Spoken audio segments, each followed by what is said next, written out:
नमस्ते। आज मैं आपका सामने एक बात बोलने के लिए आया हूँ।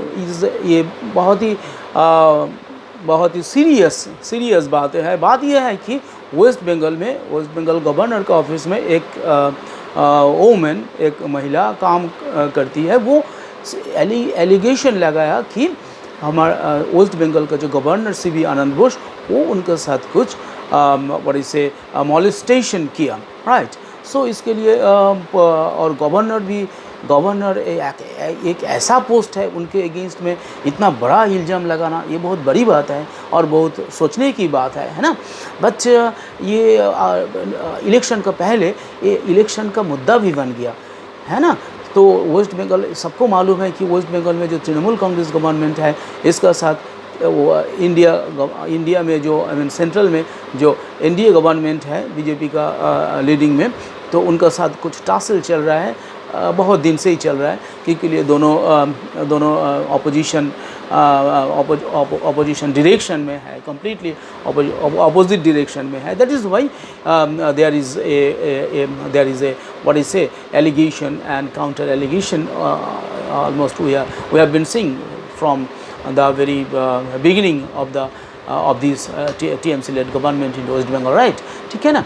तो ये बात ये है कि जो एलिगेशन है वो तो सीरियस एलिगेशन है, मगर सबको ये जानना जरूरी है कि क्या प्रोविज़न है कॉन्स्टिट्यूशन में, हमारा कॉन्स्टिट्यूशन में क्या प्रोविज़न, ये सबको मालूम है।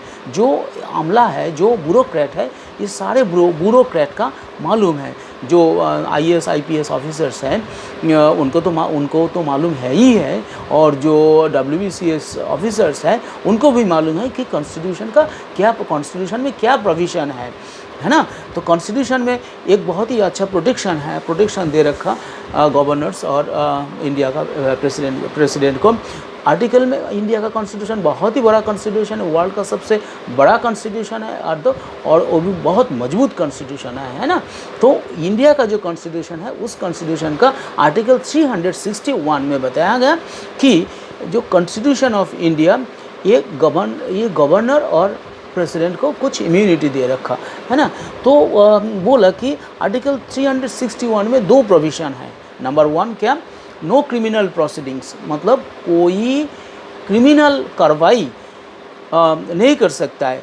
व्हाट्सोएवर शैल बी इनिशिएटेड और कंटिन्यूड अगेंस्ट द प्रेसिडेंट और the governor of A state in any court during the term of his office. मतलब जब तक वो ऑफिस में रहेंगे, जब तक मतलब उनका टर्म ऑफिस का टर्म जो 5 साल है उसमें रहेंगे, तब तक इंडिया में कोई कोर्ट नहीं है कि उनका एगेंस्ट में कोई क्रिमिनल कार्रवाई करे। ठीक है, इंडिया में कोई कोर्ट नहीं है ऐसा, ना सुप्रीम कोर्ट, ना हाई कोर्ट, ना छोटा कोर्ट, तो उसका तो बात ही नहीं आता है ना। नंबर 2 में क्या बोला, number 2, no process for the arrest और इम्प्रिजनमेंट, उनको अरेस्ट भी नहीं कर सकता है, उनको गिरफ्तार भी नहीं कर सकता है, और उनको जेल में भी नहीं डाला जा सकता है। कोई प्रोसेस ही, मतलब आप कोई प्रोसेस नहीं कर सकते हैं उनका अगेंस्ट में, है ना। द प्रेसिडेंट और the governors of state shall issue any court during his term of office, मतलब जब तक वो ऑफिस में रहेंगे तब तक इंडिया में कोई कोर्ट नहीं है जो उनका अगेंस्ट में मतलब अरेस्ट वारंट इशू करे, कोई नहीं है। सो फुल्ली वो इम्यून है, मतलब प्रोटेक्टेड है। गवर्नर का पोस्ट ये प्रोटेक्टेड पोस्ट है, ठीक है ना। तो और एक मैं आपको एक चीज़ बताना चाह रहा हूँ कि सुप्रीम कोर्ट क्या बोला इस बारे में। ये देखिए, वो इंडिया का कॉन्स्टिट्यूशन सबसे मेन लॉ है, और सुप्रीम कोर्ट का जो वर्डिक्ट है वो भी इंडिया का लॉ है ना। जो इंडिया का टेरिटरी है, इंडिया का टेरिटरी के अंदर हर एक जगह सुप्रीम कोर्ट का जो वर्डिक्ट वो उसको लॉ माना जाता है।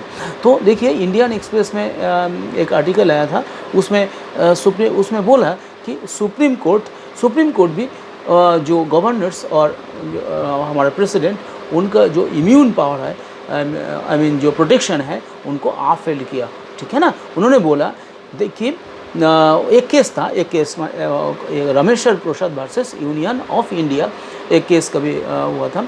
तो उस टाइम में सुप्रीम कोर्ट ने ये बोला था, court, the position in law is that the governor enjoys complete immunity, मतलब गवर्नर कंप्लीट इम्यूनिटी, मतलब उनको पूरा छोड़ दे रखा है कॉन्स्टिट्यूशन में, मतलब कोई उनका एगेंस्ट में कोई प्रोसीडिंग नहीं हो सकता, उनको जेल में भेजा नहीं जा सकता, उसको अरेस्ट वारंट कोई इंडिया में कोई कोर्ट नहीं है जो इसको इशू कर सकते हैं, है ना।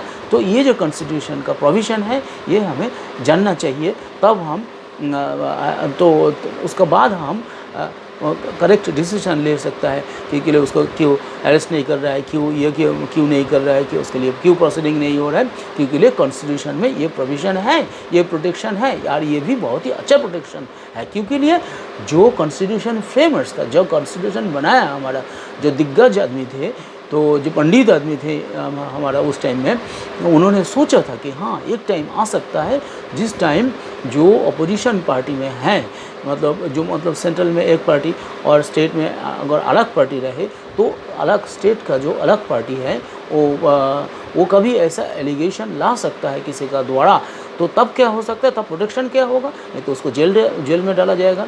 तो उसके लिए उस टाइम सोच के रखा था कि ये कॉन्स्टिट्यूशन जब फ्रेम हुआ था उसी टाइम में ये प्रोटेक्शन दे रखा था हमारा प्रेसिडेंट और गवर्नर और जो स्टेट में जो गवर्नर्स हैं उन लोगों के लिए, ठीक है ना। इसके साथ मैं मेरा वीडियो समाप्त करता हूँ आज। Thank you very much.